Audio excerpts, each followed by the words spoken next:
Waalaikumsalam. Warahmatullahi wabarakatuh. Selamat siang Bapak Ibu semuanya. Siang. Yang saya hormati kepala sekolah, yang saya hormati Bapak Ibu guru semuanya. Terima kasih untuk waktunya pada kesempatan hari ini. Saya ingin menyampaikan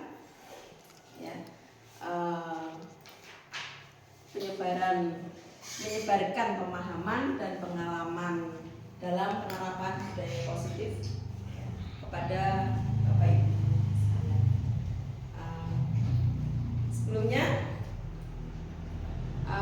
perkenalkan, saya Afida dari calon guru penggerak angkatan 11 dari Kabupaten Semarang.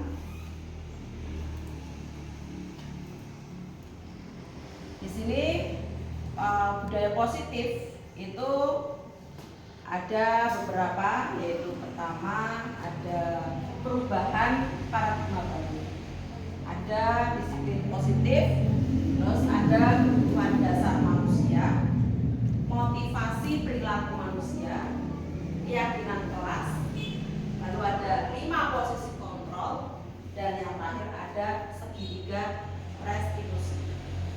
Nah, dari budaya positif ini kita akan membahasnya satu persatu, Bapak Ibu.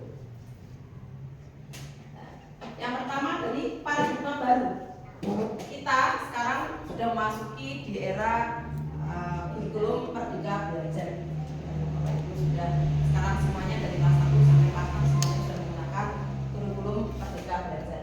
Di sini pembelajaran dengan paradigma baru yaitu dirancang berdasarkan prinsip pembelajaran berdiferensiasi, yaitu pembelajaran dengan menggunakan berbagai metode pembelajaran untuk memenuhi kebutuhan individu setiap siswa untuk mewujudkan profil pelajar Pancasila. Kita tahu ya Bapak Ibu, dalam satu kelas ya kita menangani berbagai, misalkan anak satu kelas ada 20, berarti ada 20 sifat yang kita tangani ya.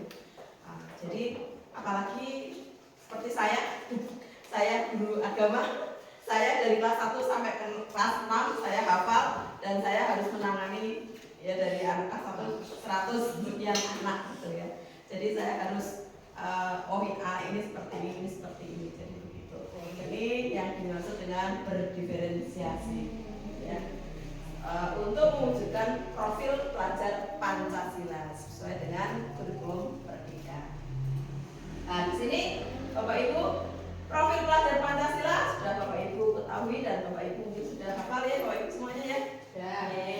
Di sini ada beriman, bertakwa kepada Tuhan Yang Maha Esa dan berakhlak mulia. Ada mandiri, bernalar kritis, kreatif, bergotong royong, berkebinekaan global. Kita dalam profil pelajar Pancasila diharapkan anak-anak ini punya keimanan ya, bertambah keimanannya dan bertambah keyakinannya serta berakhlak mulia, berkarakter yang bagus, yang baik ya. Lalu diharapkan anak-anak juga memiliki perilaku yang mandiri, artinya tidak usah disuruh-suruh, anak sudah langsung mengerjakan sendiri. Jadi tanpa ini tolong ini tidak usah, tapi sudah secara sadar sendiri anak-anak sudah melakukan.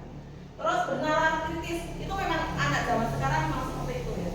Jadi sekarang ini apa-apa serba ditanyakan, Bu ini apa, Bu itu apa. Jadi kita juga kadang suka bingung, suka mau cari jawabannya juga suka bingung sendiri jawabannya apa, kata gitu. Jadi kita bingung sendiri, yang pas, yang tepat itu bagaimana agar kita nggak salah dalam menjawab. Terus berkebinekaan global. Memang kita ketahui Indonesia ini ya Bapak Ibu guru kami semuanya Indonesia ini terdiri dari berbagai macam bahasa dan provinsi dan pulau. Nah, terus ada bergotong royong. Diharapkan anak-anak ini saling membantu, saling menghormati, saling bergotong royong satu sama lain. Dan ini yang terakhir, kreatif. Anak sekarang itu harus kreatif. Karena apa? Ini sekarang ini sudah zaman teknologi. Kalau tidak kreatif, semuanya akan ketinggalan zaman. Baik ibu-ibu, bapak ibu sekalian, untuk agar suasananya tidak apa ya, ini sudah agak siang, suasana tidak jenuh, ya kita menyanyikan bersama-sama lagu Profil Pelajar Pancasila bersama-sama. Berdiri, oh silakan ya berdiri. Oh ini tidak ada ini ya. Ya barang-barang depan Bu, siapa salah satu yang mau silakan ini. Bagian depan, Bu Mariati silakan Bu. Di depan Bu. Tidak apa-apa.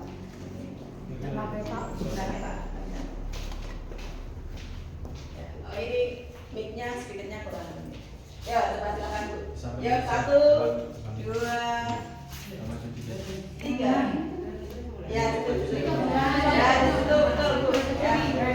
1, 2, 3. Ya kita. Pelajar Pancasila beriman dan bertakwa pada Tuhan yang esa dan berakhlak mulia, berkebinekaan global, gotong royong mandiri, kreatif dan bernalar kritis. Sekali lagi Bu, ya sekali lagi ya.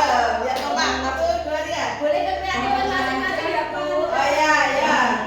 1, 2, 3.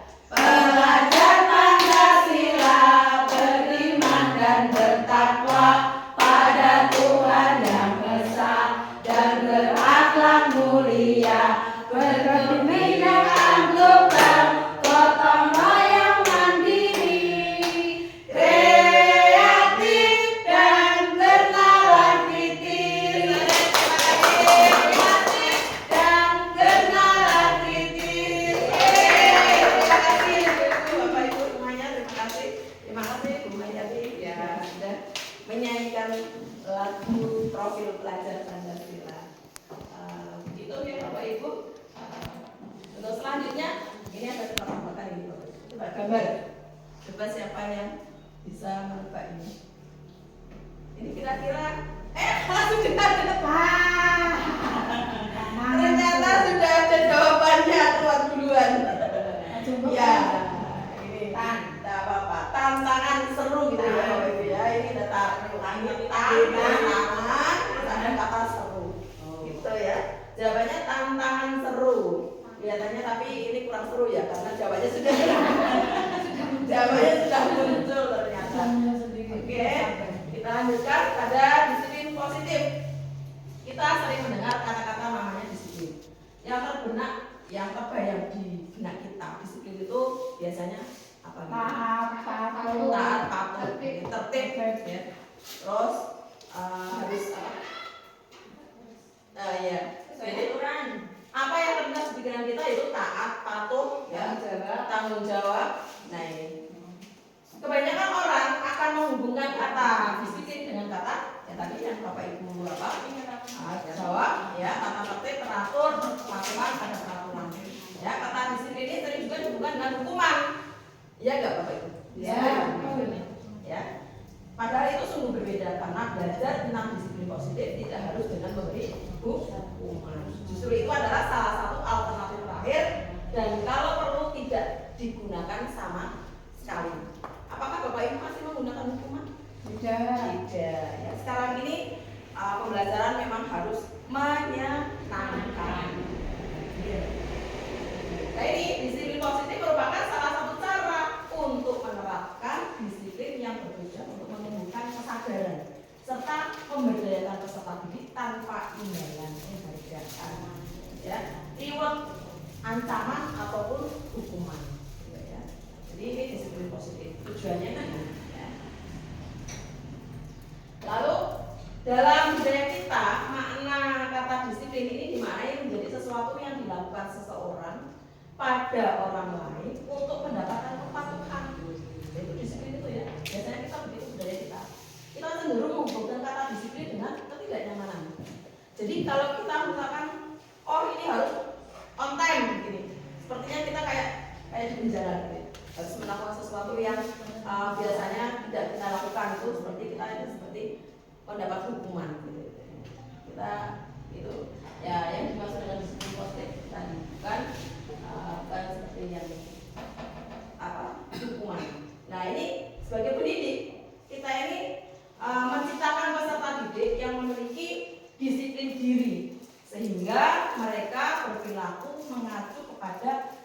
nilai-nilai kebajikan universal dan memiliki motivasi intrinsik itu dari dalam diri dalam perubahan perilaku ke arah yang lebih baik.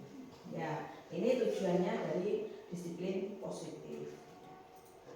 Nah, ini disiplin positif merupakan salah satu cara penerapan disiplin yang bertujuan untuk menumbuhkan kesadaran, ya, memberdayakan anak untuk melakukan sesuatu tanpa imbalan, ancaman maupun hukuman. Jadi memang dari kesadaran diri sendiri. Ya, tapi misalkan, di papan tulis biasanya setelah kita menulis, anak-anak dengan kesadaran sendiri langsung maju terus menghapus. Karena itu sudah menjadi tugas mereka ketika hari itu mereka piket. Itu contoh kecil, ya. Atau misalkan ada sesuatu yang jatuh dengan sendirinya, anak-anak tidak usah disuruh. Mungkin kadang juga mereka rebutan, saling mengambil.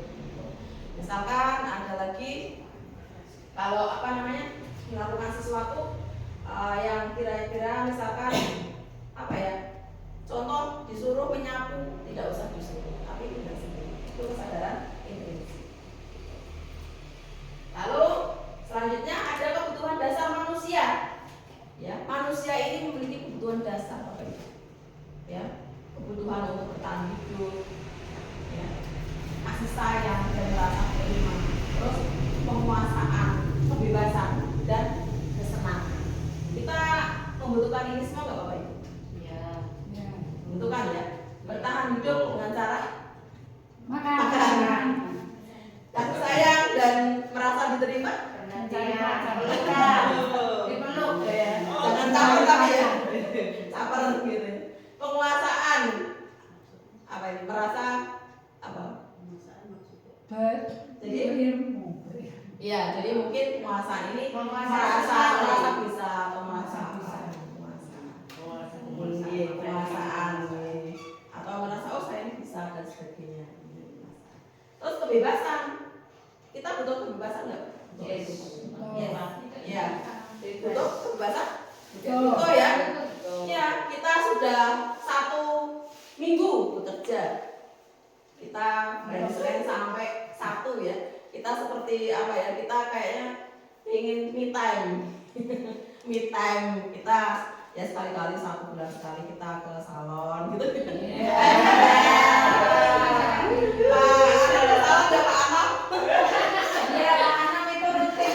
Kerimbat. Biar fresh. Apa nih kerimbat?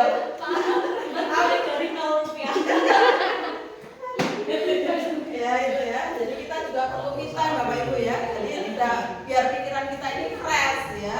Jadi ada waktu di mana kita harus untuk menyenangkan diri sendiri. Ya, ini kegiatan dan kesenangan gitu tadi, ya, me time lagi. Oke, terus selanjutnya, nah ini motivasi perilaku manusia. Nah, motivasi itu merupakan dorongan yang timbul pada diri seseorang secara sadar atau tidak sadar untuk melakukan suatu tindakan dengan tujuan. Yang pertama, menghindari ketidaknyamanan dan hukuman. Contoh, murid melakukan disiplin diri karena ia takut hukum. Ini merupakan motivasi ekstrinsik. Karena apa? Didasari dari apa? Ekstrinsik. Takut. Iya enggak? Takut nanti kalau saya melakukan sesuatu yang salah, saya dimarahi oleh bu guru atau pak guru. Itu ekstrinsik, ya. Nah, terus ini yang kedua, mendapatkan imbalan atau penghargaan dari orang lain. Contohnya murid melakukan disiplin diri karena ia ingin mendapatkan imbalan. Ini merupakan juga motivasi ekstrinsik. Contoh, ayo anak-anak ikut lomba. Nanti kalau kamu juara, guru kasih apa? Itu namanya juga motivasinya bukan karena saya ikut lomba biar dikasih hadiah oleh bapak ibu. Ya. Yang ketiga, menghargai nilai-nilai kebajikan diri sendiri. Contohnya, murid melakukan disiplin diri karena sadar akan nilai-nilai kebajikan diri merupakan motivasi intrinsik. Nah ini yang benar ya ini ya. Jadi yang intrinsik.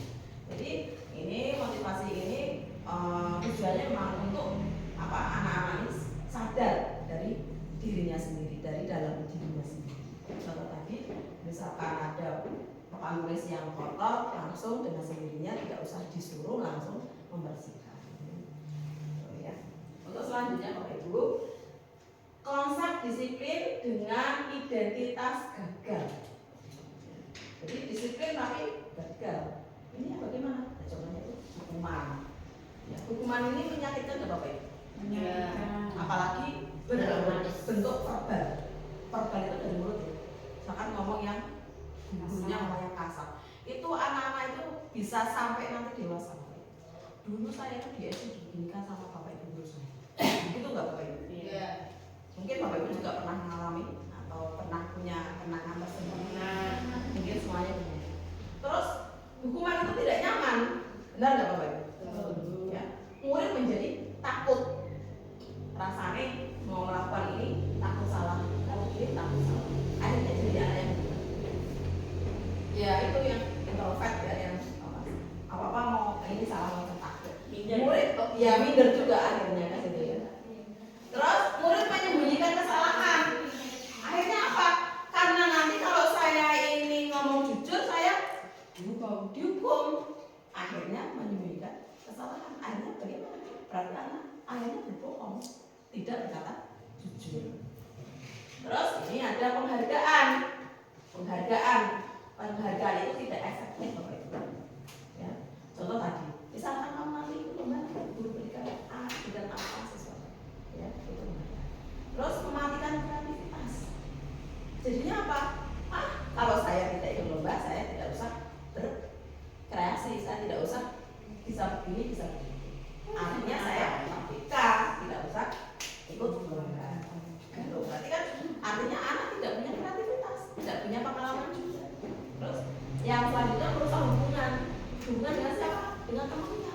Wah itu dapat hadiah karena dia dapat ikut lomba. Dia dikasih hadiah, jangan saya tidak dikasih hadiah. Apalagi misalkan anak itu juara 1, terus yang satu, kalau kamu juara 1 nanti saya berikan ini. Lah anak itu padahal merasa tadinya itu ikut lomba, tapi tidak dikasih apa-apa. Saya lomba tapi saya tidak dikasih apa-apa.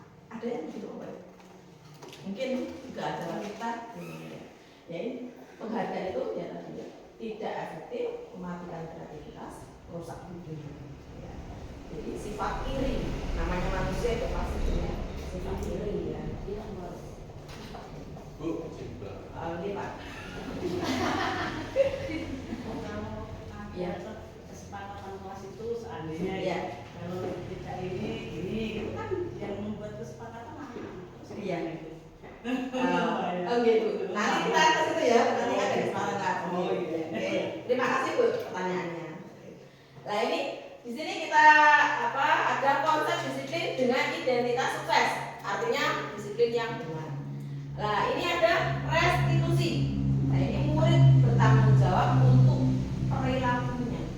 Fokus pada pemecahan masalah jangka panjang, itu restitusi. Terus ada murid menghormati dirinya dan orang lain.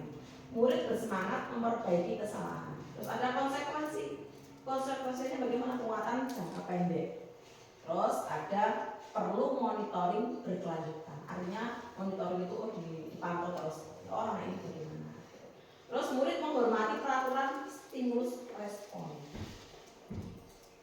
Nah ini konsep disiplin pendekatan restitusi, yaitu sebuah cara menanamkan disiplin positif pada murid.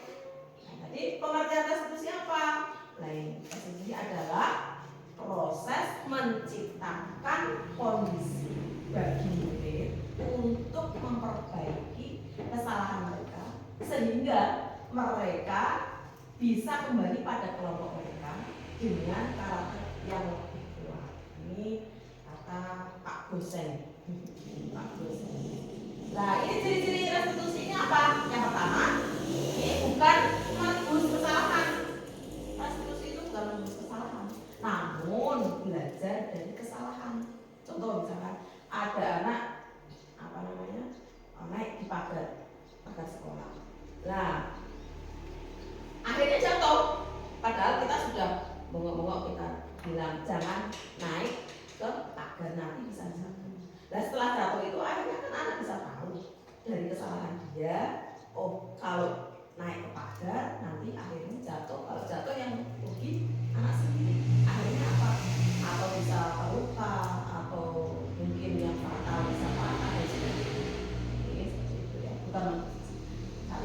belajar dari kesalahan. Terus akhirnya memperbaiki hubungan, ya, memperbaiki hubungan yaitu dengan cara ya tadi minta maaf, ya karena sudah berbuat salah. Terus yang ketiga, tawaran bukan paksaan, itu restitusi. Ya. Yang keempat, menuntun untuk melibat ke dalam diri. Selanjutnya, mencari kebutuhan dasar yang mendasari tindakan. Lah anak ini tadi kenapa kamu itu kan ada tadi ada kebutuhan dasar ya. Jadi kamu kok sampai manjat ke pagar itu kenapa? Jadi kita butuh tindakan yang seperti itu. Terus fokus pada karakter bukan tindakan. Oh karakternya anak itu seperti ini. Oh anak ini harusnya seperti ini. Jadi kita kembali lagi ke diferensiasi. Terus menguatkan dan fokus pada solusi. Oh akhirnya karena kamu itu sudah naik ke pagar dan jatuh, anak kan misalkan atau menjadi takut dan sebagainya, kita carikan solusi. Solusinya bagaimana? Solusi yang terbaik untuk anak tersebut. Itu Bapak Ibu. Ya. Nah ini di sini selanjutnya ada perbedaan Bapak Ibu. Perbedaan antara hukuman, konsekuensi, terus ada restitusi. Nah ini ada contoh kasus yang sering tidak mengerjakan PR nih. Bapak Ibu gimana nih untuk anak-anak yang sering tidak mengerjakan PR biasanya dikasih hukuman atau konsekuensi atau yang restitusi. Yang pertama ada hukuman. Biasanya kalau tidak mengerjakan PR, guru menghukum siswa tersebut hormat bendera selama 10 menit. Masih ada Bapak Ibu? Yang seperti itu? Tidak ya, sekarang tidak. Terus guru menghukum siswa tersebut dengan lari keliling lapangan sebanyak 3 kali. Ya. Apa namanya? Dikasih hukuman. Ini tujuannya itu apa? Biar efek jerah. Ya.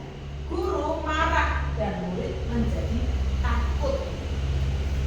Mungkin untuk saat ini karena kita sudah memakai kurikulum merdeka, kita tidak memakai hukuman. Karena kita ini yang Bapak Ibu ketahui, kita harus menggambar kepada murid. Murid ini harus membuat pembelajaran yang menyenangkan. Terus konsekuensi. Konsekuensi ini biasanya guru memberikan konsekuensi untuk mengerjakan PR-nya saat istirahat atau dikerjakan sebanyak 3 kali lipat. Disuruh nulis sampai banyak. Masih ada Bapak Ibu? Ya kayak gitu. Nah, terus guru tegas dan siswa menghormati peraturan. Itu konsekuensi. Lah restitusinya, guru menanyakan keyakinan kelas, dirinya dan membantu siswa menyelesaikan masalahnya. Contoh misalkan kok tidak mengerjakan PR, kenapa? Ditanya. Ya. Jadi kenapa tidak mengerjakan PR? Kamu semalam tidak belajar atau semalam nonton reok atau nonton wayang, oh pasar malam sampai malam akhirnya tidur tidak mengerjakan PR. Oh solusinya bagaimana? Jadi guru harus menanyakan keyakinan. Lah kamu tahu bagaimana keyakinannya dari kelas kita yang sudah kita buat bersama. Nah ini nanti anak bisa menjawab. Padahal kan keyakinan ini kan keyakinan kelas kan anak sendiri yang buat ya. Nah selanjutnya guru terbuka dan siswa menghormati dirinya dan orang lain. Akhirnya dengan keyakinan kelas itu anak ini bisa tahu, oh iya Bapak Ibu, ya guru, karena saya tidak mengerjakan PR, saya harus bagaimana konsekuensinya. Misalkan contoh anak harus minta maaf, tapi dengan tidak paksaan, hanya karena tawaran ya, tawaran tadi. Selanjutnya Bapak Ibu, ini tindakan guru. Ya, tindakan guru ini nomor 1, mencatat 100 kali dalam buku kalimat saya tidak akan terlambat lagi karena terlambat datang ke sekolah. Ini namanya hukuman. Ya. Terus nomor 2, lari mengelilingi lapangan basket 2 kali karena terlambat hadir ke sekolah. Ini juga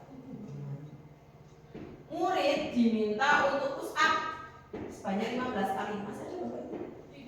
Tidak ya? Bapak PJK kan? Ya. Ya. Terlambat hadir ke sekolah, dihukum.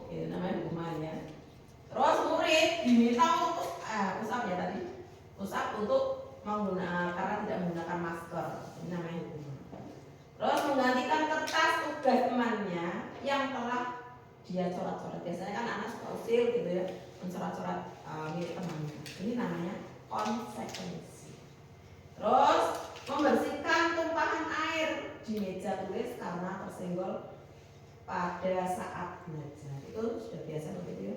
Kalau misalkan anak biasanya kan membawa makanan ya, makanan, minuman, terus akhirnya apa namanya? Tertumpah kesenggol gitu ya. Itu namanya konsekuensi. Terus murid disuruh untuk tidak menggunakan sepatu seharian di sekolah karena tidak memakai sepatu warna hitam. Ini mungkin berkenaan dengan peraturan di sekolah harus menggunakan sepatu hitam. Ajarkan murid ini tidak memakai sepatu hitam. Itu juga namanya hukum. Terus lari mengelilingi lapangan basket 2 kali karena terlambat hadir pada pelajaran fisika. Ya, ini kalau yang ini namanya konsekuensi. Karena konsekuensi kalau kamu terlambat hadir pada pelajaran fisika, kamu harus ya. Selanjutnya Bapak Ibu, ini ada posisi kontrol ya. 5 posisi kontrol. Yang pertama penghukum. Kita jangan ya. Itu ada ini.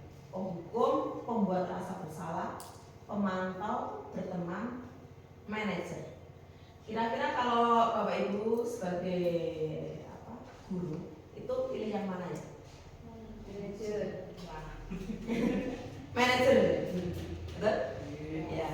Manajer ini kita bisa ya bisa di sini ya semuanya memanage, artinya anak-anak memantau juga masuk, berteman juga, ya semuanya masuk ke manajer ini. Jadi posisi kontrol ini. Nah ini contoh penerapan 5 posisi kontrol. Hukuman, ini ada kasus siswa itu tidak memakai topi saat upacara bendera. Nah, ini ada hukuman. Hukumannya apa? Kata-katanya, dasar kamu anak bandel, tidak mematuhi aturan sekolah, lalu berdiri di depan barisan. Itu hukumannya. Lalu membuat rasa bersalah. Nah ini, berapa kali guru bilang harus memberitahu kamu? Berapa kali guru harus memberitahu kamu? Guru kecewa banget sama kamu.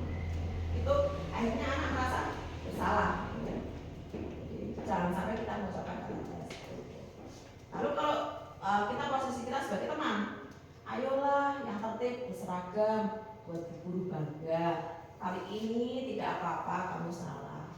Itu kita sebagai teman.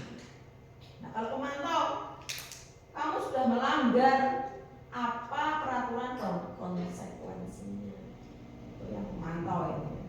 Nah kalau kita sebagai guru, posisi kita sebagai manajer. Nah ini, apakah kamu tahu kesalahanmu? Nah itu seperti itu. Kira-kira bagaimana kamu akan memperbaiki kesalahanmu? Jadi tanyakan alasan dia kenapa kok sampai tidak pakai topi saat upacara bendera. Mungkin karena ya tadi berangkatnya terburu-buru biasanya seperti itu, terus akhirnya lupa tidak masukkan topinya ke dalam tas, atau mungkin karena dia banyak hal gitu ya alasannya. Itu sebagai manajer. Posisi kita di sini sebagai guru adalah sebagai manajer. Selanjutnya Bapak Ibu, nah ini dia ada keyakinan kelas. Mengapa keyakinan kelas bukan mengapa tidak peraturan kelas saja? Gitu ya. Ya, jadi gimana Bu tadi pertanyaannya? Harus dari kesepakatan kelas. Iya. Ada sanksinya. Oh. Yang membuat tapi yang membuat murid sendiri. Murid sendiri. Itu namanya keyakinan. Apa yang masuk itu tadi? Ya keyakinan itu. Ya, salah tadi. Iya, yang tadi. Iya. Betul Bu. Jadi kita kan biasanya di awal pembelajaran di awal tahun ajaran baru kita membuat keyakinan kelas. Jadi yang buat ya anak-anak sendiri. Misalkan contoh ya tadi kita tidak boleh anak-anak biasanya ya masuk atau harus menjaga kebersihan gitu ya. Jadi misalkan ada yang ngurki katanya, yang ngurki itu harus taruh di mana atau misalkan keluar buang sampah. Jadi artinya selalu menjaga kebersihan kelas. Nah kalau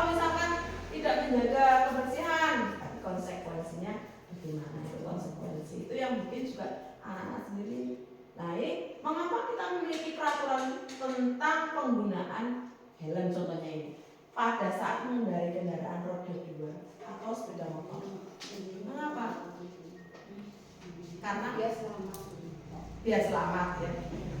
Jadi biar tidak ini angin ya, angin ya. Ya, saya juga. Jadi kalau saya pakai kemana pun walaupun dekat saya selalu pakai helm. Satu ya karena keselamatan, dua itu angin. Sebenarnya kalau kita nggak pakai helm itu kayak ISIS gitu ya, ISIS. Jadi kayak rasanya tuh tidak terbiasa kalau tidak pakai helm. Ya, jadi kayak kita kadang lupa, kok enteng banget itu ternyata nggak pakai helm kan gitu ya. Ini terus mengapa sih kita memiliki peraturan tentang penggunaan masker dan mencuci tangan setiap hari? Itu karena untuk menjaga kebersihan, terus kesehatan, apalagi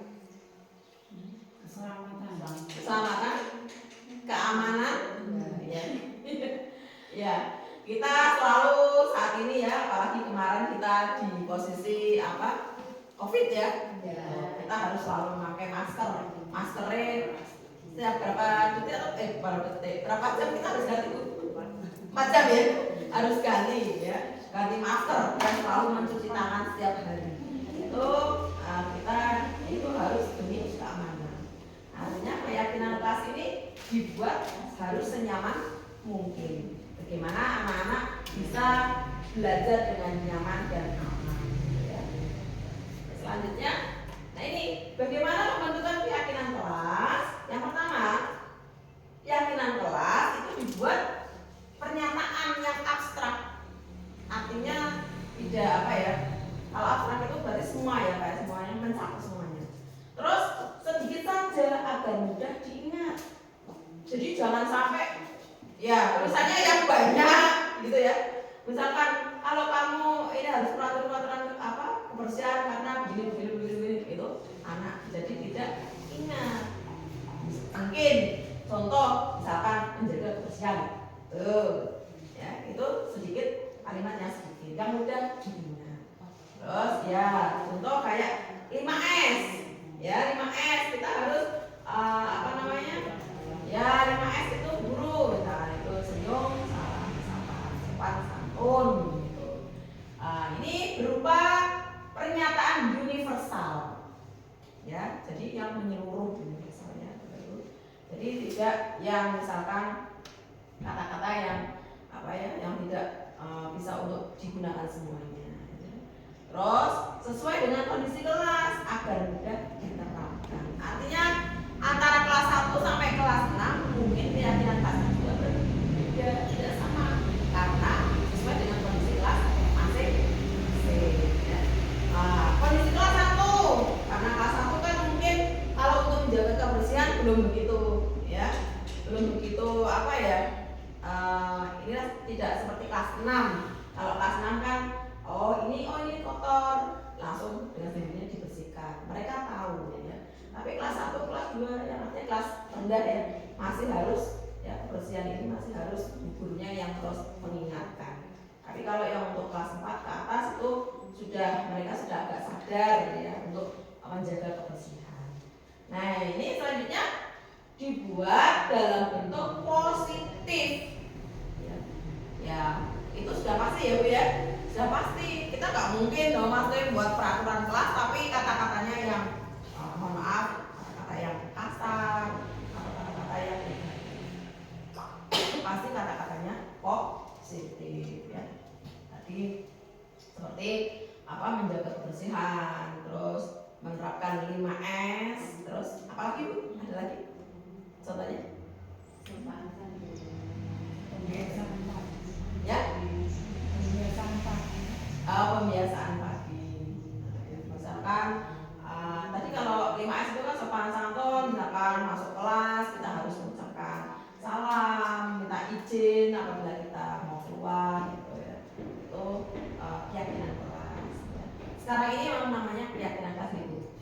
Kalau dulu itu namanya kesepakatan kelas, keyakinan kelas ya. Dulu peraturan gitu ya. Ini namanya agak diperhalus lagi sekarang.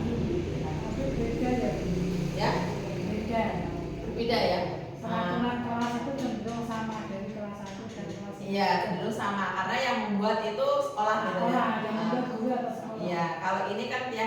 ya menurut mereka sendiri, kesepakatan sendiri ya yang mereka buat bersama teman-teman di satu kelas.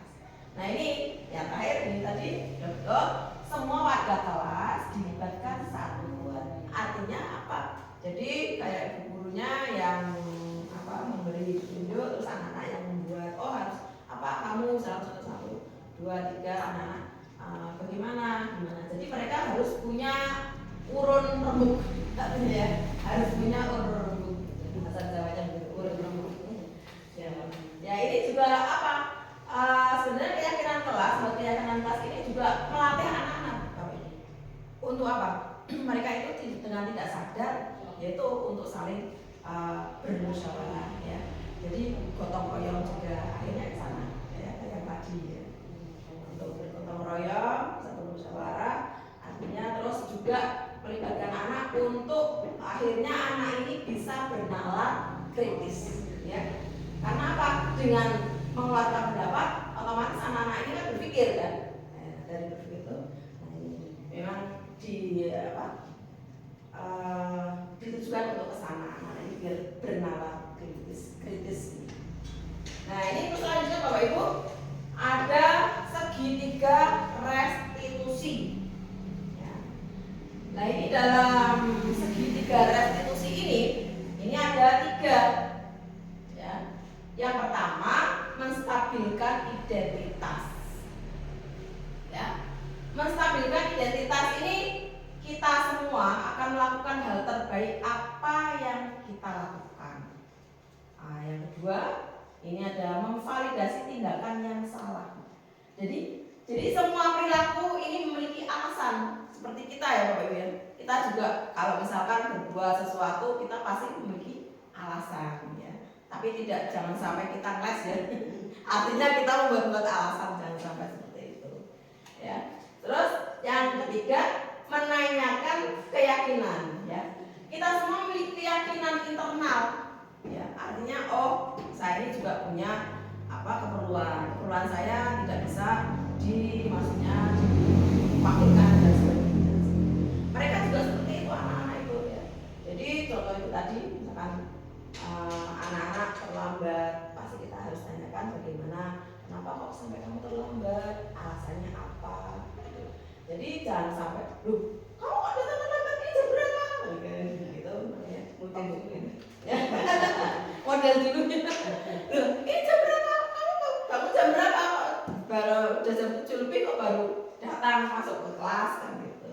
Nah ini, jadi ini di sini ada segitiga restitusi ya, menstabilkan identitas, validasi tindakan yang salah, menanyakan keyakinan. Nah, ini di sini Bapak Ibu. Nah, dari contoh dari segitiga restitusi ini, saya punya contoh seperti misalkan anak ini terlambat. Suka ada yang terlambat Bapak Ibu? Yang masih ada? Ya, masih ada ya. Biasanya bagaimana ini penanganannya? Yang Bapak Ibu lakukan? Contoh? Senyumin aja. Karena ya itu saja ya senyumin aja. Misalkan anak ini kita di kasus ya Bapak Ibu ya. Anak ini sudah berkali-kali, artinya tidak hanya sekali masuk telat, masuk ke kelas itu telat. Gimana? Coba Kunjungan dikunjungi ke rumahnya dengan cara kerja di pasar, jadi nggak ada yang bangunin. Gitu gitu. Terus solusinya bagaimana? Solusinya ya Menasehati. belajar disiplin bangun pagi. Gitu ya Bu ya. Belajar mandiri. Gitu ya. Ya Ya, terima kasih Bu Candy ya. Terima kasih. Ya betul Bu. Jadi kalau menurut dari segitiga restitusi ini artinya apa ya? Misalkan studi kasus itu tadi contohnya anak ini tidak hanya sekali 2 kali. Kita kadang kan merasa agak gerah juga ya menangani ini anak. Misalkan diomongin begini nggak bisa. Nah ini ada solusinya. Solusinya yang pertama menstabilkan identitas, ya. Terus memvalidasi, kita tanya anak-anak. Jadi anak ini kita jangan sekali-kali kita menanyakan anak di depan teman-temannya. baby gitu ya, berdua empat mata. Kita panggil anak ini. Kalau kita kan di SD bukan di SMP. Kalau di SMP atau di SMA kan ada guru BK, mungkin ada peraturannya. Kalau guru BK kan memang ada ruangan tersendiri ya Pak ya. Kalau kita kan di SD ya kita panggil di kantor atau di ruangan yang kira-kira tidak ada temannya. Maksud kita hanya berdua saja, kita tanyakan, kita validasi. Kenapa kok sampai kamu ini datang terlambat? Alasannya apa?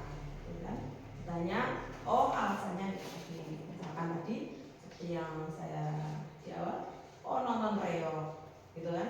Nonton reog, ya ada wayang, ada pasar malam.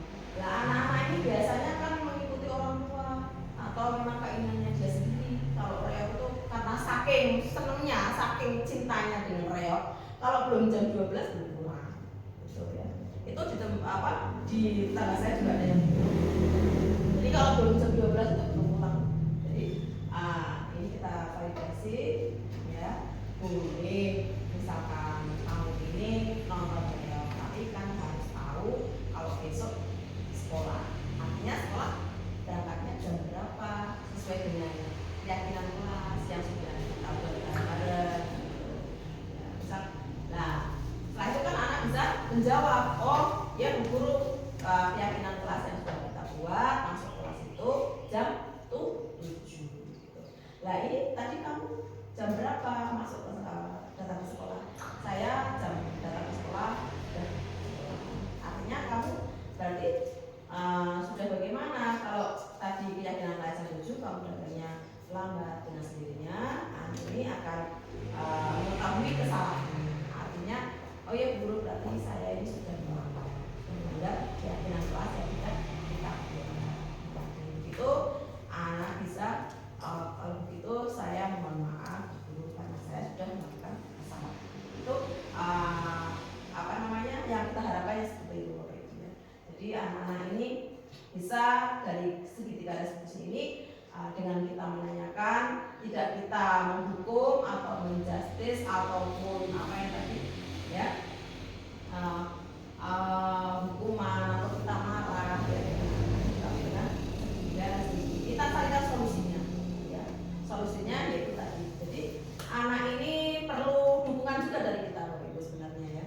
Dukungan yaitu dukungan kita ya, boleh nonton reog tapi jangan sampai malam ya. Boleh misalkan jam 8 malam atau jam 9 kalau malam kamu pulang ke rumah, tidur, besok sekolah karena kamu adalah pelajar ya, murid yang besok harus sekolah, tidak seperti yang orang-orang dewasa ya. Boleh nggak apa-apa karena itu budaya kita, kebudayaan ya, kesenian kamu suka ya boleh saja menonton. Itu cara kita menangani anak yang itu. Lalu contoh lagi misalkan ada anak ini misalkan sampai melupakan sesuatu di kelas, gimana cara menangani? Bagaimana cara biasanya? Ayo dibersihkan gitu. Langsung gitu atau gimana caranya? Kenapa kok bisa lupa? Misalkan kan kita kaget ya, kita kan itu berat gitu kan, terus tumpah dengan wes langsung semuanya kan tumpah gitu kan. Ya kita kayaknya kadang nggak sadar ya. Nggak apa-apa. Itu gimana caranya? Duit ya, duit. Yang sini ribut, yang sini menumpahkan makanan, terus ini gimana itu? Jadi kita kayak kredit gitu ya, ekstra gitu. Jadi kita ya kadang seperti itu ya. Kalau kita tidak kembali ke sini ya, ke restitusi ini. Jadi tujuan dari profil pelajar Pancasila ya, kurikulum merdeka ini yaitu kita sesuai dengan panduan dari yang diajarkan oleh Ki Hajar Dewantara. Kita mengikuti Ki Hajar Dewantara, yaitu guru ini sebagai di buku dan tidur. Kita ini sebagai teladan ya Bapak Ibu ya, sebagai ngasos teladan. Gimana Bu ini mau nyanyi? Ngasos teladan ing madya mangun karsa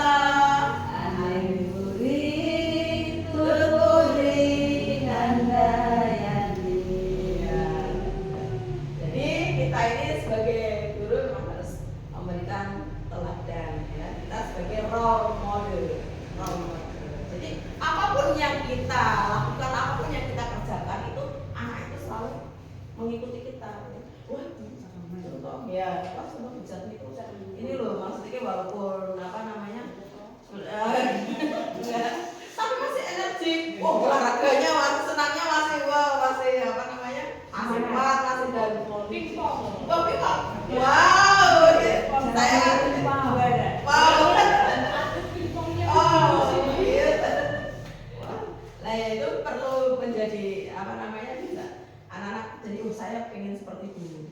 Ini bisa main ini, bisa ya kita jadi apa namanya role model, teladan bagi anak-anak.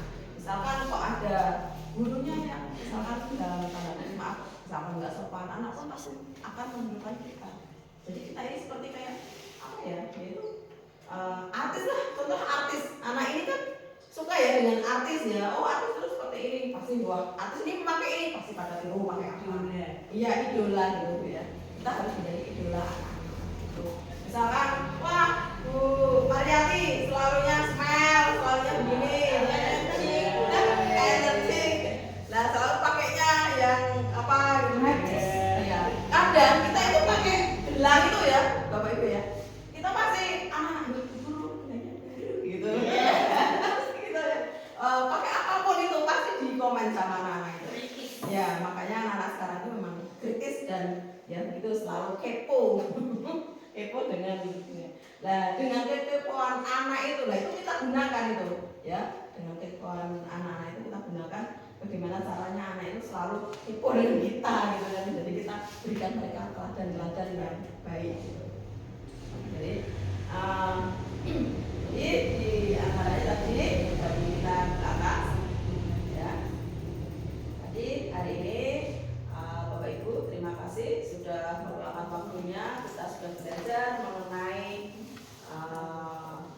paradigma baru itu tadi ya, berdiferensiasi, bagaimana cara kita menangani anak yang anak 1 sampai 10 itu juga otaknya 1 sampai 10, 1 sampai 20 ya. Bagaimana cara menanganinya, bagaimana kita memberi solusinya ya. Terus dari sini kan kita mengetahui adanya apa ini disiplin positif ya, nilai positif ini ya. Dari terus kita juga mengetahui kebutuhan dasar manusia ya, manusia itu membutuhkan apa saja, kebutuhan dasarnya apa ya. Lalu kita mengerti akan restitusi itu apa, terus konsekuensi, lalu ada hukuman itu seperti apa, terus bagaimana kita harus bersikap kepada murid kita harus memilih yang mana sebagai seorang guru ya. Kita harus menjadi contoh, menjadi teladan bagi anak kita ya. Terus apakah kita harus mengambil hukuman atau konsekuensi atau restitusi. Nah, dan di sini yang sebenarnya adalah kita sebagai guru mengambil restitusi, kita sebagai manajer ya. Kita jangan sekali-kali menghukum anak kita, karena kita ini sudah namanya sudah kurikulum merdeka, harus pembelajaran itu harus menyenangkan ya. Jadi tidak menyenangkan hanya diri kita. Kalau misalkan kita ini moodnya kok bagus ya Bapak Ibu ya, pasti anak-anak itu pasti bagus. Kalau kita misalkan di rumah kita itu ada masalah, terus kita bawa ke sekolahan, anak-anak gimana? Biasanya itu pernah nggak mengalami seperti itu? Sepertinya anak-anak juga kayaknya tidak fokus dalam belajar, ya kayaknya terbawa dengan mood kita juga. Tapi kalau kita ini dari rumah moodnya sudah bagus, sudah baik, menyenangkan, ya anak-anak juga ikut senang. Karena apa? Ya kita tidak membawa-bawa masalah kita ke sekolahan itu yang makanya kita harus menciptakan pembelajaran itu yang menyenangkan, terus kita juga sebagai guru itu sebagai pelayan ya, pelayan anak-anak. Jadi bukan ya tidak apa-apa, ini waktunya memang sudah ada. Jadi jangan sampai kita mungkin dari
saya ucapkan terima kasih kepada Bapak Ibu guru. Mungkin untuk yang terakhir ada yang ingin bertanya, ada yang ingin ditanyakan, mungkin ada studi kasus mungkin dari Bapak Ibu guru, kasus yang pernah dialami, harusnya bagaimana. Nah ini saya juga ada kasus nih kalau. Jadi bagaimana caranya untuk menumbuhkan mood, ya anak ini suka bad mood gitu. Jadi dibeginikan tidak bisa, dibegini juga tidak bisa. Kita sudah memakai dengan berbagai jurus ini. Tapi anak ini tidak bisa tidak mau nulis. Gitu. Ini karena kelas rendah ya, tidak mau nulis, terus tidak mau misalkan bilang begini. Jadi maunya itu seperti ya dia maunya KPD bebas gitu. Ini ada nggak solusi dari Bapak Ibu bagaimana caranya?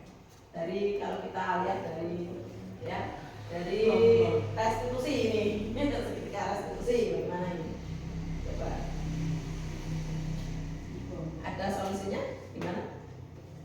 Dibombong, Diberi penguatan dulu. diberi penguatan, terus Setelah diberi penguatan, setelah kita setuju dengan tindakan dia. Setelah itu baru diarahkan untuk dia bisa meyakini satu tindakan yang akan dilakukan untuk menjadi solusi masalah. Jadi gitu ya. Jadi moodnya dibangun dulu gitu ya. Dibangun dulu moodnya bagaimana? Cari moodnya yang dengan pilihan dengan kasih sayang pilihan gitu ya. susah kepalanya Dengan kasih sayang. ya Terus jadi dilus gitu ya. terus ya terus kepalanya Terus Terus rapi-rapinya semua. terus kepalanya gitu ya sih. ada kasih terus ada perhatian khusus gitu loh. Tapi Ya. tidak semua guru begitu, pasti ada mungkin dengan penguatan apa itu namanya tuh dengan kata ya kalimat Ya, ya, dengan kalimat. dengan tindakan yang juga dielus gitu kan merasa apa Dia itu kayak merasa ini ya ke bawah gitu. ya. bahwa gitu Ah. nyaman perhatian banget gitu. Diperhatikan gitu. Jadi dia itu agak naik sedikit lah ya, kayak agak bangga gitu ya. Wah saya ini memang ya. berarti yang anak itu memang sepertinya membutuhkan kasih sayang ya Bapak Ibu ya. Mungkin memang di rumah mungkin karena ibu bapaknya tuh pekerja. Ya gitu ya Bapak Ibu ya. Pekerja. Iya. Pekerja di pabrik itu kan waktunya kan tersita sekali ya. Misalkan di sekolahan dia tidak ketemu ibunya. Terus ya di Ibu yang baik. di rumah ibunya sore kalau pulang, akhirnya dia tidak kebutuhan kasih sayangnya kurang ya. Jadi akhirnya dia melampiaskannya kemana? Yaitu ke teman-temannya, gurunya yang di kelas gitu ya. Ya itu caranya kita mungkin memberikan banyak kasih sayang dan dan perhatian gitu ya. Gitu, ya. Terus selain itu kita juga tadi sudah memvalidasi tindakan kita ya. Kenapa kok bisa? Tapi kalau misalkan kita anak yang kelas rendah itu bisa nggak sih kita kasih pemikiran yang kira-kira masuk akal yang malah gitu misalnya? Bisa. Contohnya dari kata-katanya bagaimana? Mungkin Gini contohnya, kalau saya kemarin ya. ada anak yang musik terus. Ya.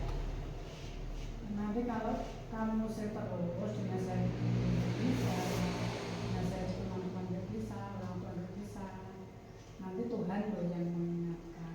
Gitu ya. Ada satu anak yang menjawab, bagaimana cara Tuhan mengingatkan kita? Ada satu anak yang menjawab, itu lebih dengan menerima musibah. Jadi kayak karma gitu. Ya, dia sudah tinggi Akhirnya bagaimana? akhirnya ya namanya anak ya suatu detik bisa Berubah. tetapi Satu detik. dengan masa kekanak-kanakan yang masih bermain dan kecil ya Berubah lagi. ada saja ulang dan buat itu juga ada saja, tapi tidak sampai berefek yang Fatal. negatif fatal. Mungkin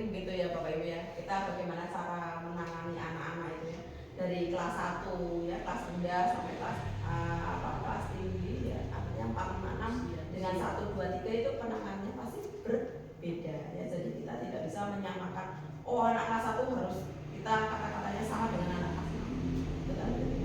Jadi kita juga memang guru ini memang selain kita ini teladan, kita juga sebenarnya kita tidak sadar ya Bapak Ibu, kita ini juga psikolog ya. Psikolog. Padahal kita ini tanpa apa ya, tanpa sadar.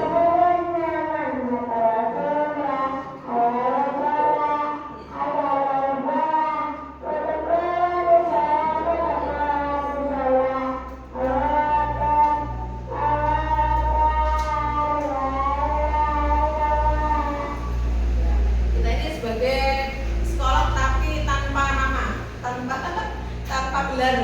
Nah, kita ini sebenarnya ya psikolog handal kita ini ya. Jadi kita tanpa gelar, kita ini belajar secara otodidak. Dengan studi kasus yang kita temui setiap hari Bapak Ibu ya, kita ini ya. Jadi guru itu memang ya dan luar biasa. Ya, amin. Amin gitu ya. Ya Bapak Ibu ya, karena waktunya sudah habis ya, saya mengucapkan terima kasih banyak atas partisipasi panjenengan semua dan yang sudah meluangkan waktunya untuk saya berbagi ilmu kepada Bapak Ibu semuanya. Dan saya akhiri ya, semoga kesempatan ini dan hari ini apa yang saya sampaikan dapat bermanfaat untuk Bapak Ibu semuanya ya. Saya akhiri. Assalamualaikum.